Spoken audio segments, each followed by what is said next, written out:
السلام علیکم دوستو،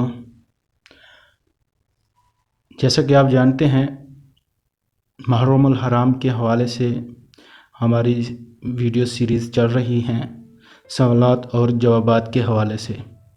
اگر آپ نے پہلے والے جواب اور سوالات نہیں سنے، نہیں دیکھے تو آپ نیچے ڈسکرپشن میں ان کے لنک ہیں، وہاں سے دیکھ سکتے ہیں۔ تمام ایسے 50 سوال علماء کرام سے پوچھے گئے اور علماء کرام نے ان کے جواب دیے، تو ان جوابات کا جاننا آپ کے لیے بھی لازم ہے۔ تو آج کا ہمارا سوال ہے، امام حسین اور دیگر شہدائے کربلا رضی اللہ تعالیٰ عنہ کی نیاز و فاتحہ کے بارے میں علماء کیا فرماتے ہیں؟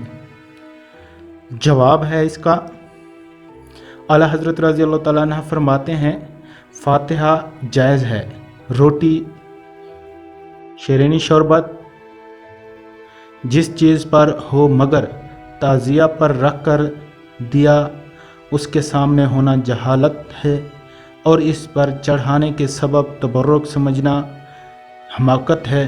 ہاں، تعزیہ سے جدا ہو، خالص سچی نیت سے حضرت شہدائے کرام رضی اللہ تعالیٰ عنہ کی نیاز ہو، وہ ضرور تبرک ہے۔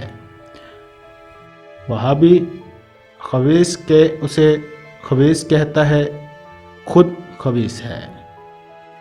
مزید ارشاد فرماتے ہیں، حضرت امام کے نام کی نیاز کھانی چاہیے اور تعزیہ کا چڑھا ہوا کھانا نہ، چاہے تعزیہ پر چڑھانے سے حضرت امام حسین رضی اللہ تعالیٰ عنہ کی نیاز نہیں ہو جاتی، اور اگر نیاز دے کر چڑھائیں یا چڑھا کر نیاز دلائیں تو اس کے کھانے سے اعتراض یعنی بچنا چاہیے۔ فتویٰ رضویہ شریف۔